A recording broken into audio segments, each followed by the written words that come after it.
ఆషాఢ శుక్ల ఏకాదశిని తొలి ఏకాదశి, శయన ఏకాదశి అని అంటారు.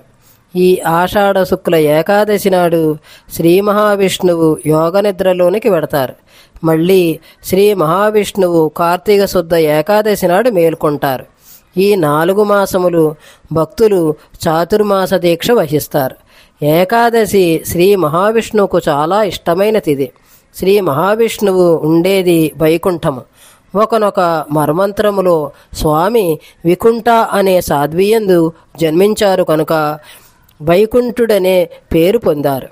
ఒకసారి మురా అనే రాక్షసుడు లోకాన్ని బాధిస్తున్నప్పుడు ఆ సమయంలో నిద్రిస్తున్న శ్రీ మహావిష్ణువు శరీరం నుంచి శక్తి పుట్టినది.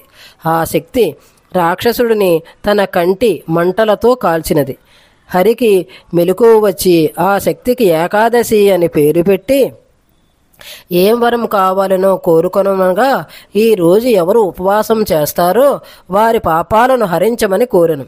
అలాగే అంటూ శ్రీ మహావిష్ణువు మురా అనే రాక్షసుని బియ్యంలో ఉండమని స్థానం కల్పించారు. అందువల్ల ఏకాదశి నాడు బియ్యంతో చేసిన పదార్థాలు తింటే రాక్షస గుణాలు పాపాలు వస్తాయి అని శ్రీహరి ఒక నియమం ఏర్పాటు చేశారు.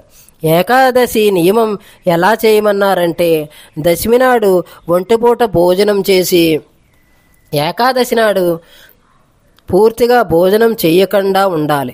ద్వాదశి నాడు అతిథి భుజించిన తర్వాత దక్షిణ ఇచ్చి తర్వాత తాను భుజించాలి.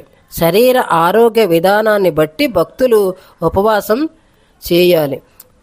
ప్రతి నెల 2 ఏకాదశుల చొప్పున 12 నెలలకి మొత్తము 24 ఏకాదశులు వస్తాయి. ఆ ఏకాదశులకు పేర్లు కూడా ఉన్నాయి. అధిక మాసం అయితే మరొక 2 ఏకాదశులు వస్తాయి. అచ్యుతం కేశవం రామనారాయణం కృష్ణదామోదరం వాసుదేవం హరిం.